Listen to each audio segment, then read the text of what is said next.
Smart are you? Mental athletes, begin. Would you like to be smarter? I feel like increasing my cortical tissue. I'm David Pogue, and on this episode of Nova Science Now, this is a real brain, a human brain. I'm going to extremes. Talk about a splitting headache. To unlock the secrets behind some of the most impressive brains around.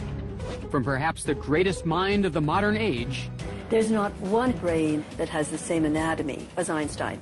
To a guy who can remember impossibly long lists of numbers. 418-592-597. Okay, that's highly freaky. To one with an amazing head for dates. What day will Christmas fall on in the year 2366? Sunday. Come on! That's nuts!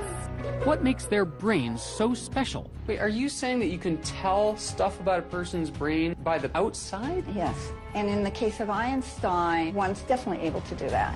Is genius born or made? This is like an outtake from the Star Wars prop department.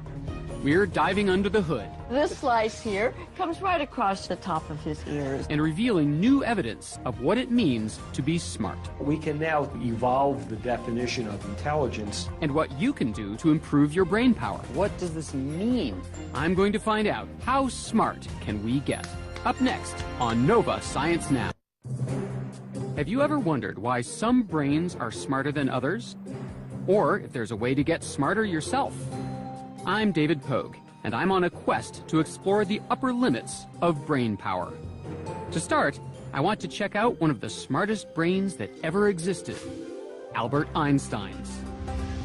There's no doubt the guy was a genius. By his 20s, he had revolutionized our fundamental notions of space, time, and matter with his theory of relativity. A few years later, he figured out how gravity works. As if that weren't mind-blowing enough, he came up with E equals mc squared. Eventually, the great scientist moved here to Princeton, New Jersey. Can you take my picture? And in his honor, absolutely, he's memorialized with this statue.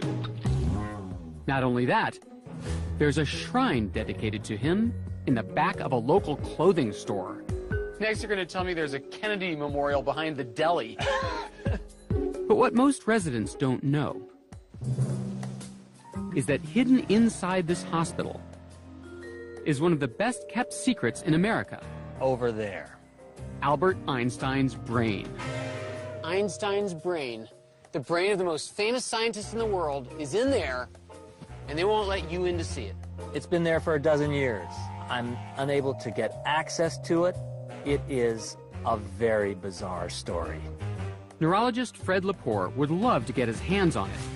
He hopes it will reveal what made Einstein so smart. Was there something different about his brain? Believe it or not, we still have the chance to find out. Okay, rewind a bit. Einstein dies. Einstein died on April 18th, 1955. Thomas Harvey, the pathologist at the time, is expected to do a routine autopsy. Routine autopsy.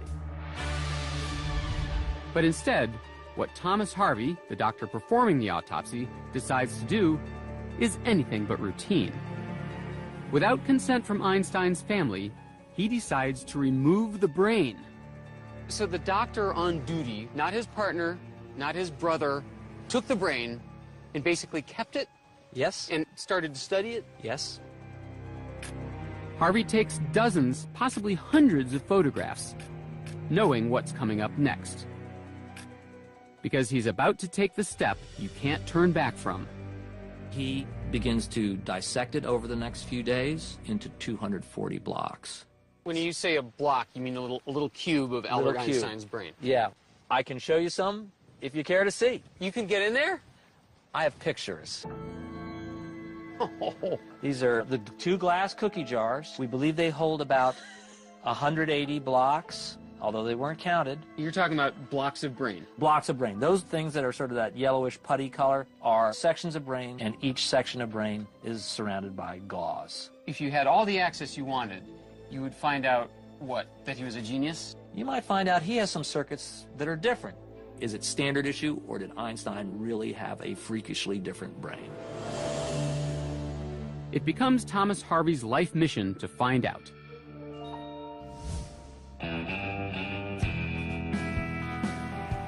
And when he loses his job at Princeton Hospital, Harvey quietly slips away, taking the brain with him.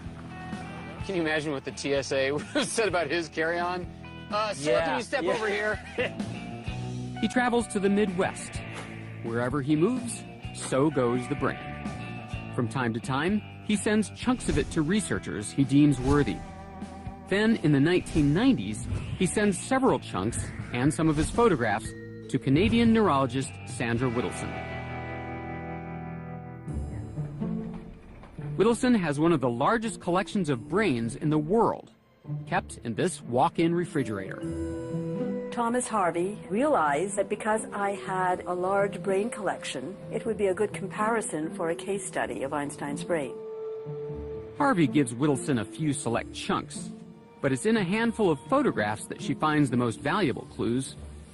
She makes a startling discovery in an area of the brain called the parietal lobe, on the top of the head towards the back. We have 125 brains in our collection, which means 250 hemispheres. There's not one hemisphere that has the same parietal lobe as Einstein. Whittleson believes that a part of Einstein's parietal lobe was 15% larger than any other brain in her collection. To find out what makes this discovery so important, I'm going where no host has gone before.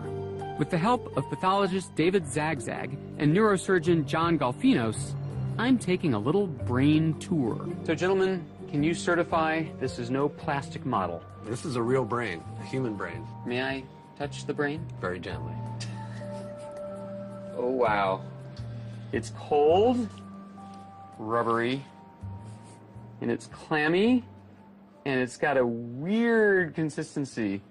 How would you describe this to someone at home? Like hard Jell-O is what I think of it. Yeah, very hard Jell-O. That's good. Here, catch it. Put it down. The first thing you notice when you look at it is that there are these raised parts, these ridges. These tiny ridges, or bumps, are called gyri. They contain billions of nerve cells. The crevices are called sulci. The reason we have all these folds is that as the brain developed and as we got smarter, our brain got bigger, and to fit inside the skull, it had to fold in on itself. Does that mean that ancient man would not have as many folds? Correct. More folds mean more nerve cells, and that means more brain power. All of these folds are divided into 4 major areas, or lobes, which are found in both hemispheres. The area Whittleson found unique in Einstein, the parietal lobe, is a fascinating part of the brain. It's involved in how we develop a picture of the world around us. 3D rotations, spatial imaging. That's what the parietal lobe does. Wow, so it kind of makes sense that Einstein, who processed the universe and the laws of physics, should have a super developed parietal lobe. A unique parietal lobe could have helped Einstein think about space, time, and gravity in a way nobody ever had before. But is that what made him a genius? Were his unique parietal lobes the key to his revolutionary mathematical concepts? Wow, that's like a perfect score. At Texas Tech University, Michael O'Boyle is doing research that could help answer this question. He's been studying the brains of math geniuses like 13-year-old Sham. Einstein was a great scientist. So many others like Stephen Hawking, Newton, they were all really great scientists. I do want to be a great scientist like them. Today, Michael is scanning Sham's brain to see what areas he uses to do complex math. This scan is called an fMRI. The F stands for functional. While Sham presses buttons to answer math questions displayed on the screen, the scanner detects increased blood flow in the parts of his brain that are hard at work. These areas are depicted as red. How much is Sham making use of his parietal lobes?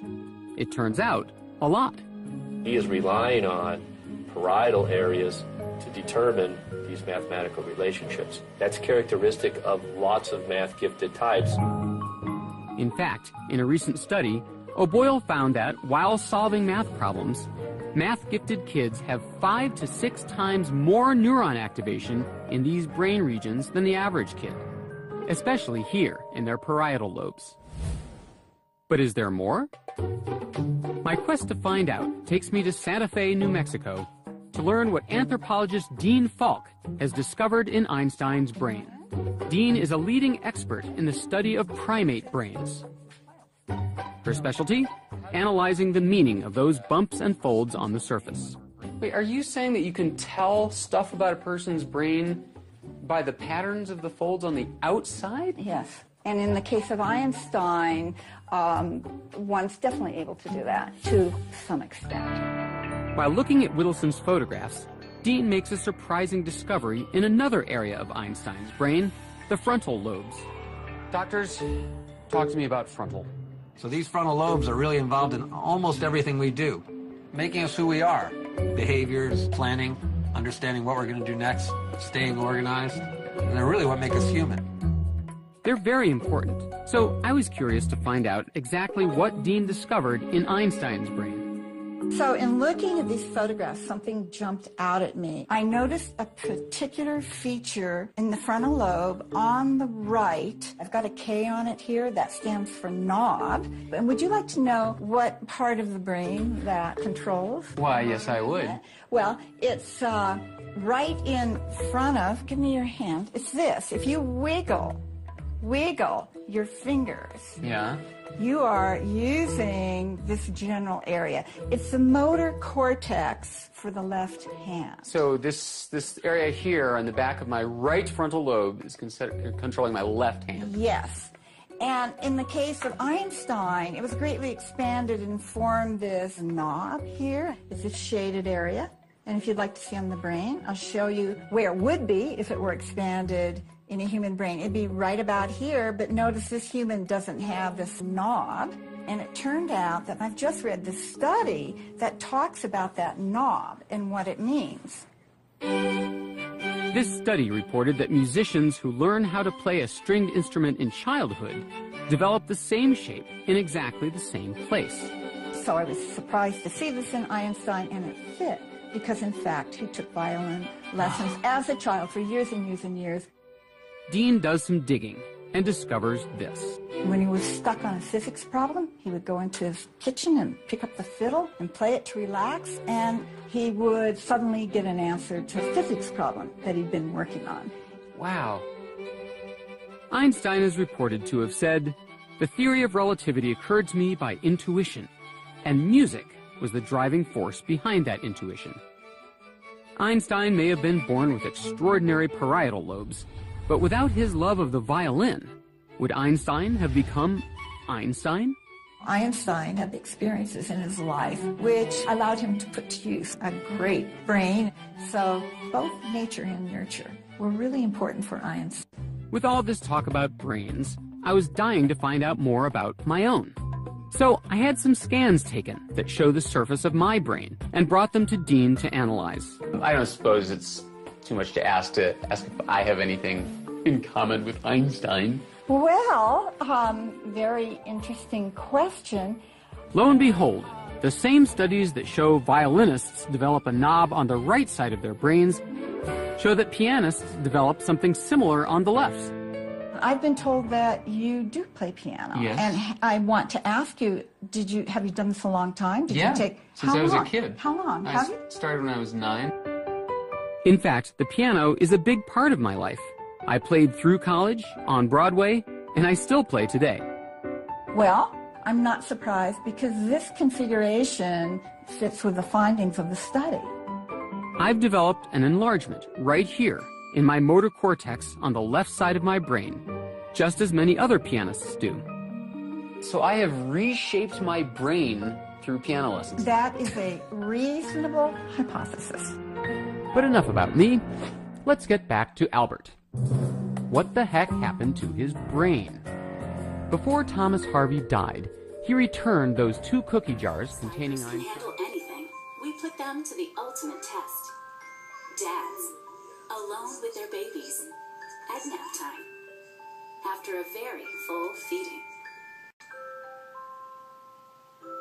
Can the leak stay locked through a long milk-induced slumber?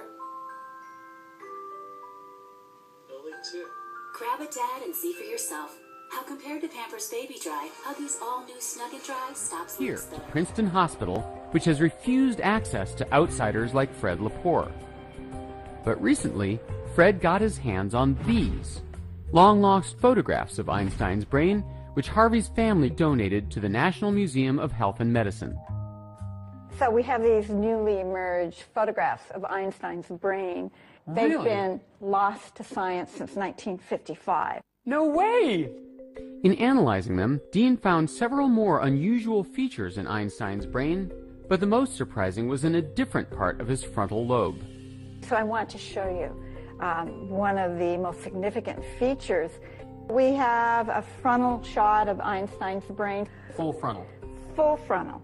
And over here on the right, you can see one big gyrus or convolution there, and then we have another one next to it, 2, 3, and then 4. So do you see that? 1, 2, 3, 4. Yeah, it's got four giant gyri. That's right. This is very unusual because most of us have 3.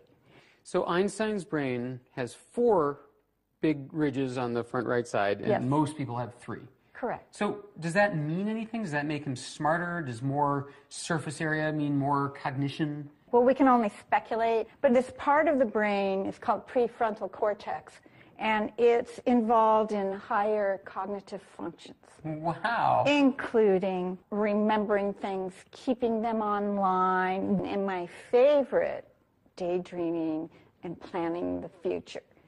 So it's perhaps appropriate because Einstein was famous for his thought experiments. And it's possible, maybe even likely, that this part of the brain formed the substrates for some of his, remarkable abilities. But it isn't just Einstein's prefrontal cortex that's remarkable. Is there anything else that you discovered by studying the brain? The entire brain's unusual. Of course, no two brains are exactly alike anyway. They're like fingerprints. But his is particularly interesting all over. Yeah, well, Einstein was a genius, so that kind of makes sense. Yes. These images give us new clues to what may have made Einstein so smart. Thomas Harvey would be very, very happy that these materials have come to light. That's what he wanted all along, and I also think that's what the Einstein family wanted. They wanted the brain to be studied in a scholarly way and for as much to be learned from it as can be, and so that now is possible.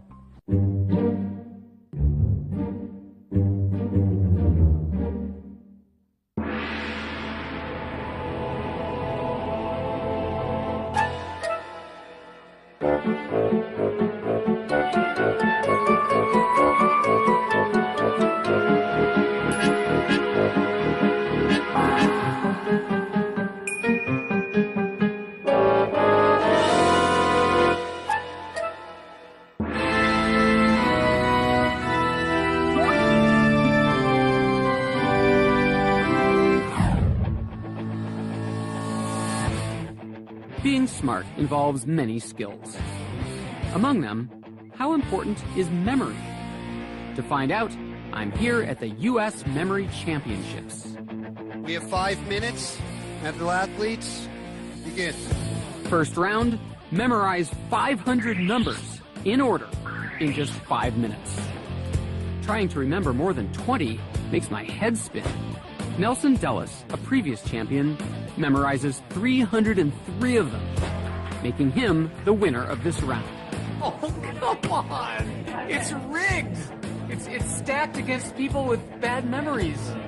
Next, I have 5 minutes to memorize the exact order of an entire deck of cards. Maybe I'll get extra points for creativity. Or not. Of course, Nelson beats everyone, recalling the order of the entire deck in 87 seconds. Unbelievable. Unbelievable. How smart is this guy? And how does he do it? I pictured Olivia Newton dunking a helmet. Huh? Olivia Newton? Dunking a helmet? Believe it or not, he's using an ancient technique that goes all the way back to 500 BC. Chester Santos, the 2008 U.S. Memory Champion, can actually memorize 60 numbers in order in under 5 minutes. 242 597. You got them all exactly right. Okay, that's highly freaky. Now it's my turn to learn this ancient memory technique. All right, bring on the list. Chester takes out a list of 40 random words for me to memorize in order. Monkey, iron, rope, kite, house, paper. That's right. I said 40. Bicycle, elephant, computer, sword, necklace, and pizza. That would take me several hours. You will have this perfectly memorized in 10 or less minutes. All right, I just want to be clear for the record. If I don't, it's his fault. Step 1. My lesson begins by walking around my living room, making note of objects I see every day, like my beloved grand piano, my favorite chair, and my kid's guitar. Toys really meant to have these cleaned up. Watering can. Chester tells me to study these objects because we're about to use them to help me remember those 40 words. The globe and the pillars. Now it's on to step 2. Imagine that on top of this piano, there is a monkey dancing on that piano. But you don't just see the monkey dancing around, maybe you even hear the monkey making monkey noises as it's dancing. Because that's the first word, monkey. So picture that, really imagine that happening. Okay. And this monkey picks up a giant iron. How does this strange technique work? We ask a memory expert to explain. We are visual, we are auditory, we have all these different senses, and the more a single piece of information is locked in through the various senses, the better chance it's retained. So the crazier and more vivid the story, the better. Now, at that chair, see a rope attached to a kite. And the kite's flying around in the air. Just picture that. The guitar is smashing into a house. And you discover that the house is made of paper. Further down the list, my tissues are having quite a memorable experience as they get run over by a bicycle with an elephant perched on top. Can you see that? I can. Something's wrong with it. But you will remember this stuff. Yes, for I sure. will You definitely remember that. The time has finally come. I don't have any particular confidence in this. I have a lot of confidence. Beyond the monkey. I know I got the monkey. So on the piano, we have monkey and iron. And then next to it was a chair, and that had rope and kite. And then guitar, smashing of the house, paper. Lo and behold, as I mentally traverse the room, the words come pouring out. A river. That's right. Rock. That's correct. Tree. That's right. Cheese. Correct. But then... There's something about the tissues. I'm sure it had something to do with smashing. Something violent. Let's see. The tissues... Uh-oh. The tissues were getting run over by... a bicycle You got by it. an elephant. After a close call, I miraculously whizzed through the rest of the list. The necklace and the pizza! Awesome. Great job. That was great. Next year's memory champion, David Pogue. Thank you. I want to know what parts of my brain accomplished this Herculean task. Yeah, so we're not seeing... I asked Dr. Zagzag and Golfinos to show me. So why don't you... Are you kidding me? This is what I call a brain knife. So, please? This one's going on the resume. Okay, ready? Right there. Oh, man. Oh. And Wow. I am very happy to inform you that you have made the most symmetrical cut. And the two hippocampi are right here in front of you. Just below the pointer. The hippocampi are toward the middle of the head, just a few inches in from the ears. These tiny structures help store our short-term memories. So that little thing is our memory? Short-term memory, yes, sir. Wow. So what about these people from memory championships? They translate everything into visual metaphors. So if you think about it, they're attaching extra information and using other parts of the brain, the part that processes language, the part that processes images, and that's how they attach them onto the memory and make it a stronger memory by recruiting other parts of the brain to help. Having a good memory is important, but for a brain to be really smart, it has to do even more. Tell me which of these pieces should go here. It has to have the ability to problem solve. Number 4. For over 100 years, we've measured the brain's ability to solve problems with IQ tests, like this. Number 3. Could there be a better way? My quest to find out how a smart brain works takes me to a research center in Albuquerque, New Mexico, where state-of-the-art technology could give us a whole new way to assess intelligence. We now have the opportunity to evolve the definition of intelligence away from just relying on test performance and toward a definition that includes brain physiology that we can measure. How will they do it? Using this strange-looking device, called an MEG scanner, Richard Heyer and Rex Jung are trying to reveal what parts of the brain we use when we're problem-solving. This is like an outtake from the Star Wars prop department. Yes. But instead of impersonating Darth Vader, I'm taking a pop quiz. Questions like the kind you find on an IQ test will appear on this screen. I'm supposed to solve brain teasers like this. As I do, my high-tech helmet picks up what's happening in my brain. The brain is made of billions of nerve cells, and every time one communicates with another, it generates an electrical signal. Those signals give off a magnetic field, which is picked up by my helmet. The result is an animated image of my brain. All these blue and red flashes show, millisecond by millisecond, the areas hard at work. Around 400 milliseconds in is when you see the hippocampus fire up. I'm making good use of the areas I used to memorize those 40 words. But Heyer and Jung's research shows I'm also relying heavily on that area so unique in Einstein's brain, the parietal lobe. And I'm also making good use of my frontal lobe, which helps me with planning and decision-making. Both of those areas have been linked to visual spatial ability, numerical ability, abstract reasoning, but our research suggests that it's the communication among those areas that really is the key. How do different parts of the brain communicate? Look at the structure of the brain. You can see what they call the white matter. These are the connecting fibers. Call it white matter because they're really white compared to the darker areas. Oh, wow. Which are the gray matter. Gray matter is mostly on the outside of the brain. It's filled with billions of nerve cells. Beneath that is white matter. The white matter is made up of long nerve fibers that crisscross the brain, connecting different areas of gray matter to each other. The amount of gray matter you have is really important, but intelligence researchers are discovering that that spaghetti-like network of connections is just as crucial. That's the next great frontier of the brain, is figuring out every single connection. And how those connections work together. We want to understand not just the areas that light up during intelligence, but also how those areas communicate with each other. Is that the same in every person? We think not. We think there will be differences, and we think those differences will be related to intelligence.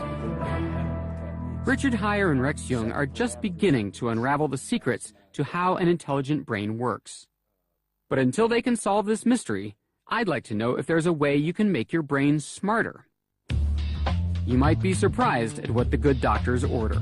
When you guys said that you'd be able to do some experiment demonstrating that you can actually grow your brain, I thought the equipment involved would be a little more expensive than juggling balls. What is this about? Well, there's this very famous study that showed if you juggle over a long period of time, it actually increases the gray matter in a certain region of your brain that subserves juggling.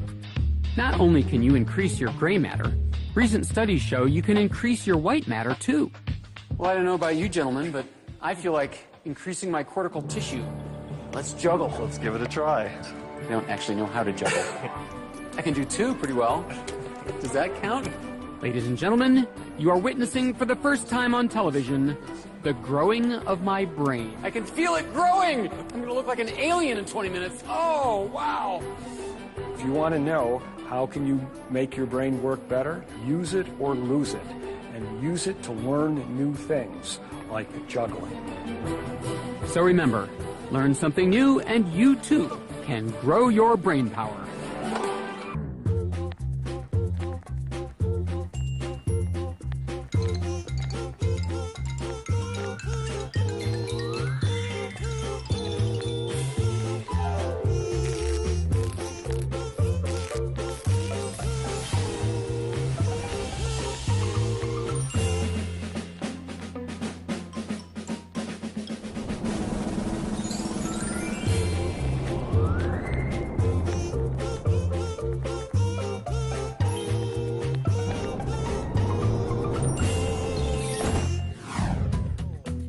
Every brain is unique, but few are as extraordinary as George Widener's. What I experience walking down a city street is completely different from what George experiences. 24-hour active driveway? I don't like that one. George is on the hunt for numbers. When he finds ones he likes, he plays the most amazing game. The 515527. He took May 1st, year 5527. George has transformed this random number into a calendar date. Wait. So, 5527, like the super future? Yes. Long time from now. What he does next is absolutely amazing. And that is that's a Sunday. Come on! You can actually find a calendar from the year 5527 on the internet, and you'll see that he's right.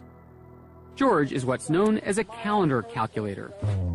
Give him a date, and he'll tell you what day of the week it falls on. All right, so March 9, 1871. What day of the week is that? Looks like a Thursday. Holy cow, it was indeed a Thursday. What day will Christmas fall on in the year 2366? 2366, December 25th. That's a Sunday. Come on! That's nuts! You're right. How does he do it? How does the brain accomplish such extraordinary feats? When I try to calendar calculate, here's what happens. George gives me a date, February 20th, 2002. So you do your thing, and I'll do mine, and we'll see who gets there first. Okay, and Mark, get set, go. All right, so... I try to figure it out based on instructions I found on the internet. Wait, is this your leap year? First, I calculate the total number of days between now and the date. I'm getting 3,741 days between. Divide that by 7. Is a Monday. If the remainder is 0, it will be the same day of the week as today. If the remainder is 1, it'll be one day earlier. That's Tuesday, Wednesday, Thursday. So I'm going to say February 20th, 2002 was a Thursday. That's interesting how it shifts. Like it's a Wednesday actually, but Oops. It shifted because I forgot to account for a leap year. Hold on. Wednesday. Now I'm getting Wednesday, just So, like you. What? Could you tell me how you did that again? No. Oh, okay. How does George do it? He says he's not doing any math. Instead, he sees numbers line up to form a calendar. He finds the date and sees the day of the week. Today, George uses his calendar calculating to create fascinating paintings. Each one is filled with numbers and calendar dates. He's an accomplished artist, but that wasn't always the case. When he was a child, teachers couldn't figure out what was wrong with him. I was labeled both gifted and learning disabled. So he withdrew into himself, finding comfort in calendar dates. And they became an obsession that disconnected him from the world. It took years for George to find out why. Finally, he was diagnosed with a rare condition called savant syndrome. I am a calendar savant, a high-functioning calendar savant. Psychiatrist Daryl Treffert, a prominent expert on savant syndrome, has documented about 300 cases of people like George who were born with extraordinary skills.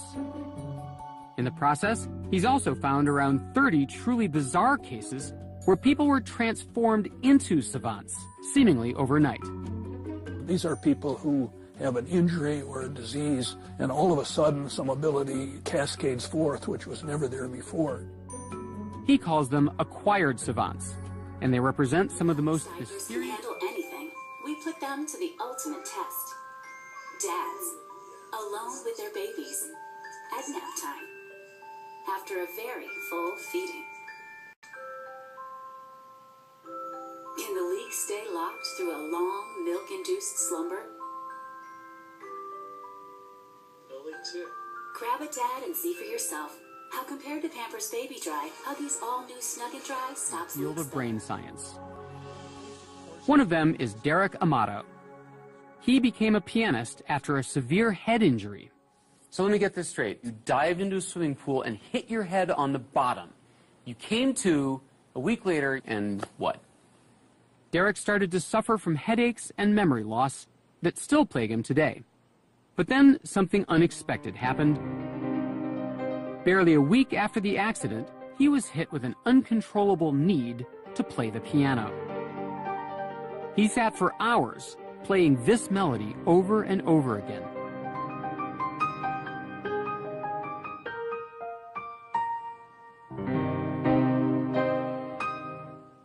And that's what it was. And you weren't a piano player? No. So what I'd love to know is how you picture and think about music, because when I learn a piece of music, I generally look at the sheet music, and each note is on a line or a space, and it represents one of the keys on the piano, and I learn it that way until I can.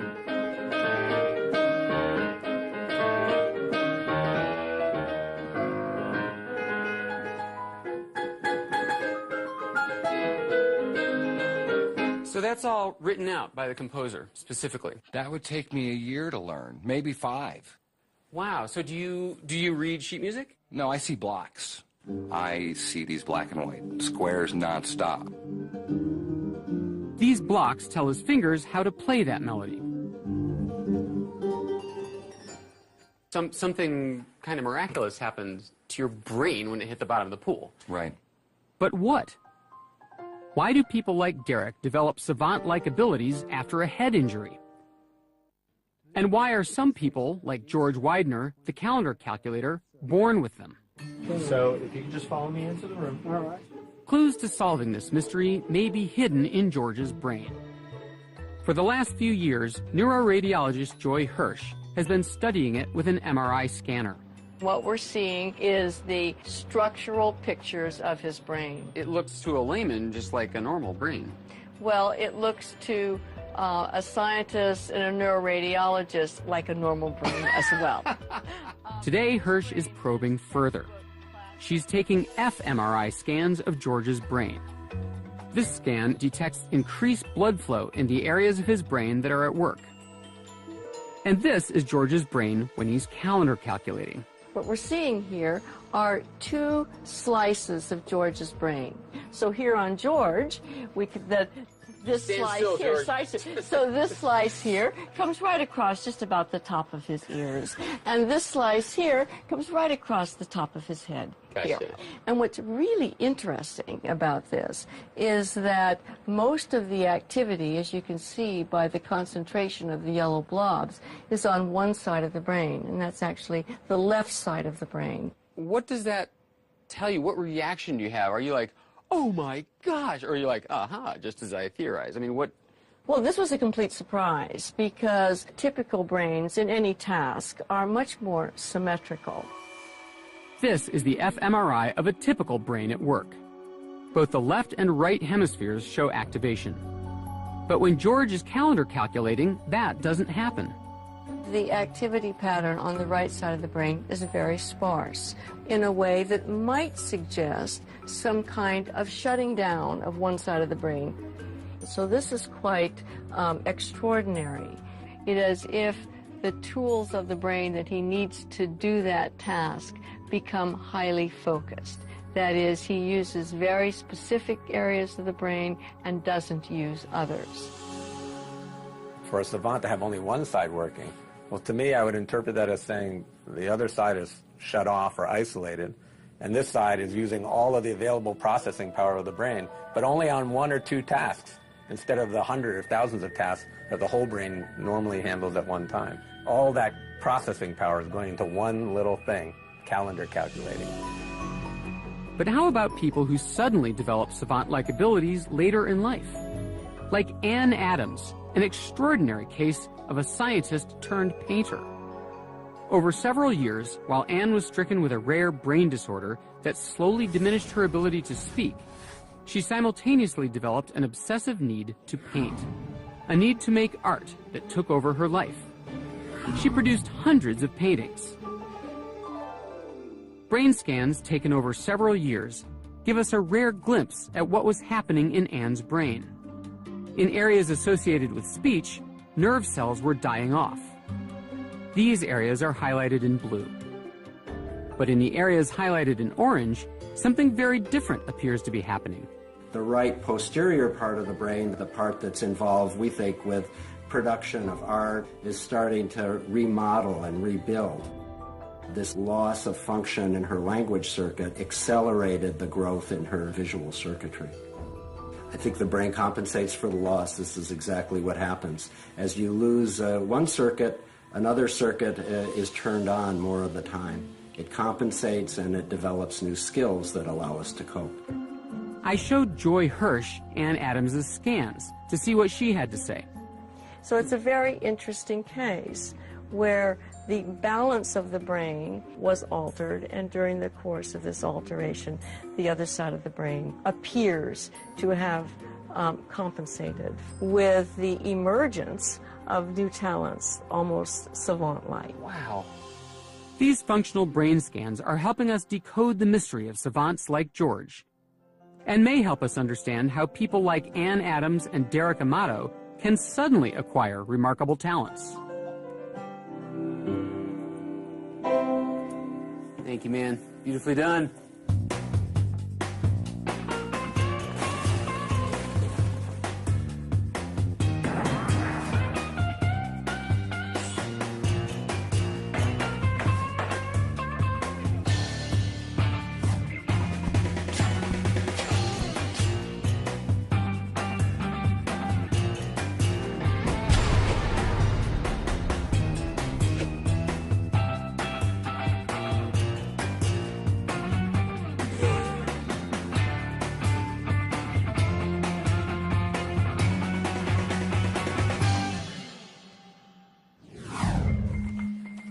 These kids are about to take an exam, just one of many in their lifetimes, and they're feeling the pressure.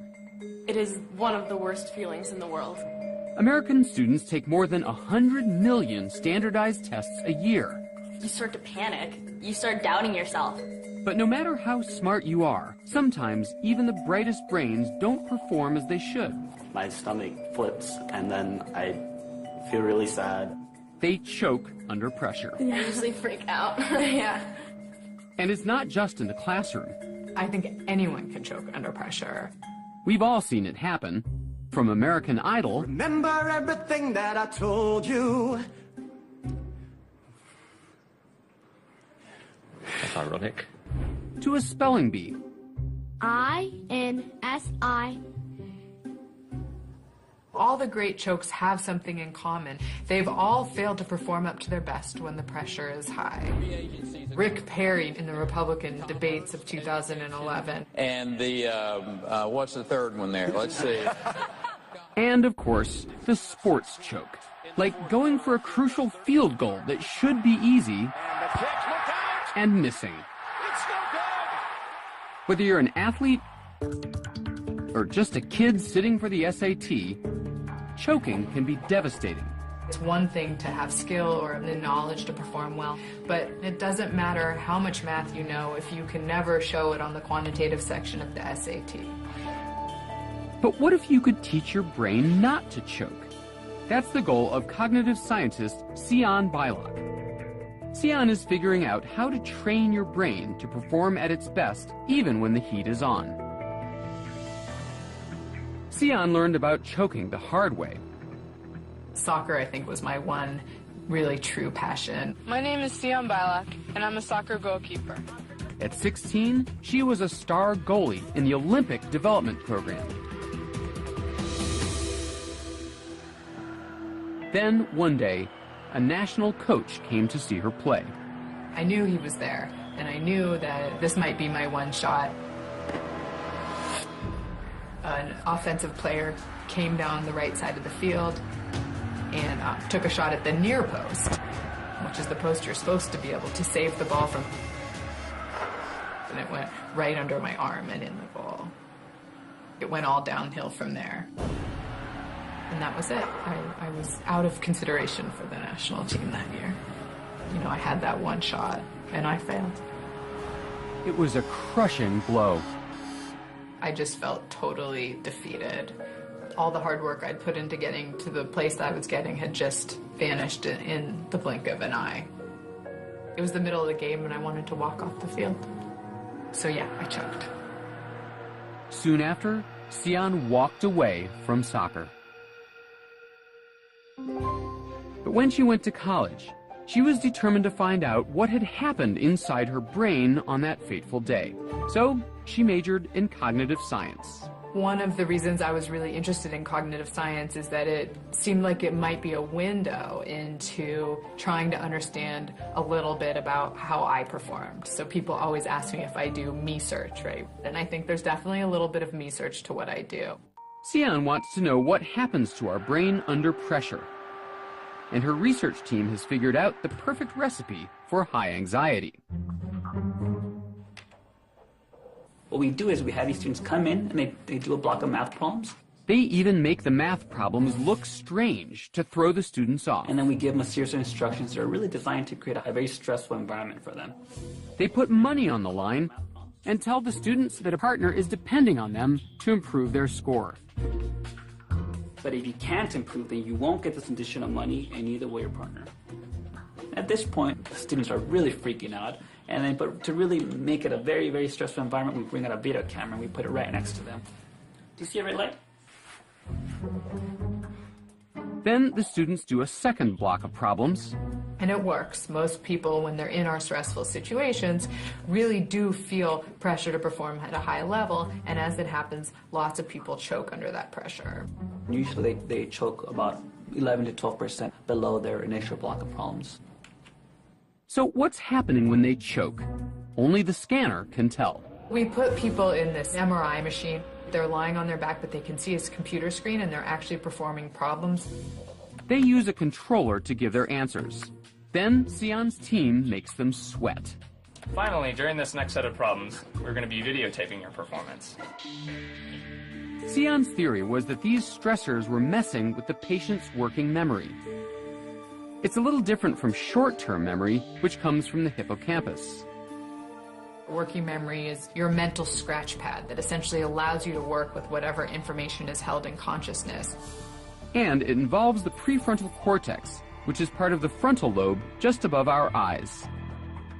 Our prefrontal cortex essentially allows us to do all those special things we can do as humans, whether it's hitting a tiny ball into a tiny hole or juggling lots of math problems in our head. Based on activity she saw in the scans of her stressed-out subjects, Sion can infer communication between the prefrontal cortex and the emotional centers of the brain, like the amygdala. And when the emotional centers are overactive, they can prevent clear thinking. In these situations when people fail, these worries tend to come online and co-opt those prefrontal resources that people would otherwise use to perform well. Sion's preliminary data suggests that in a choker's brain, the emotions cause a racket big enough to interrupt working memory. But what about those lucky people who don't choke, who perform well under pressure? What's different about a non-choker's brain? It's almost as if the prefrontal cortex and those emotion centers of the brain uncouple or stop talking for a moment. For non-chokers, it's almost as though they temporarily put the conversation between these two parts of the brain on hold.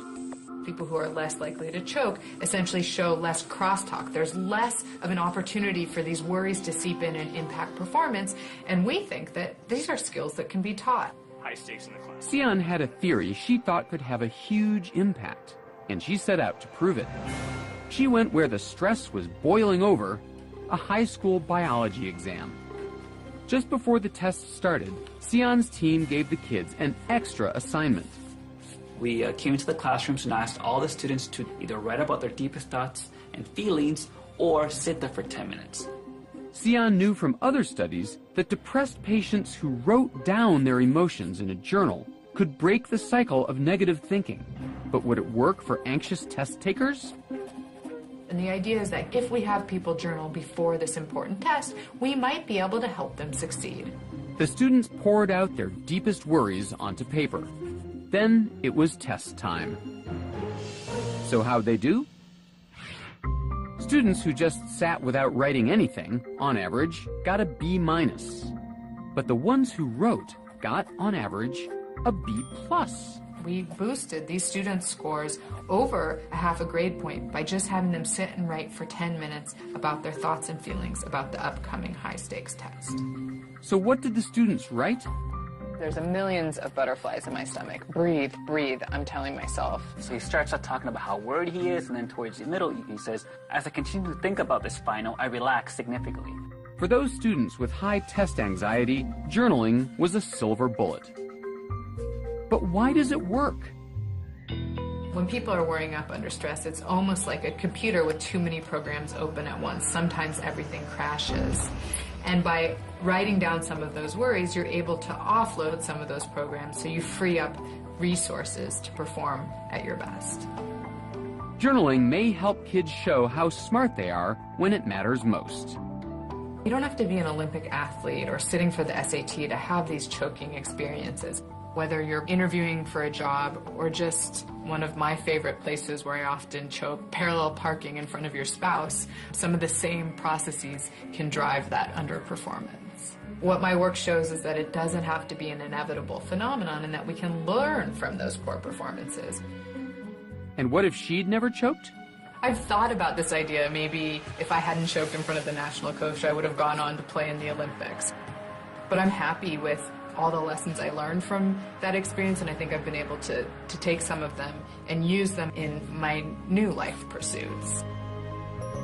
I want my work to really push the bounds of what we're able to do so that everyone can perform up to their potential. And Sion practices what she preaches. She journaled before this interview. So what did she write? So I wrote, "What a day. I'm exhausted, and I hope that doesn't make me sound incoherent. I need to just focus on the present, on today, and have fun with it, and not let my thoughts or worries about tomorrow or the next day seep in." And did it help? Sure. Did I ace my interview? Then yes.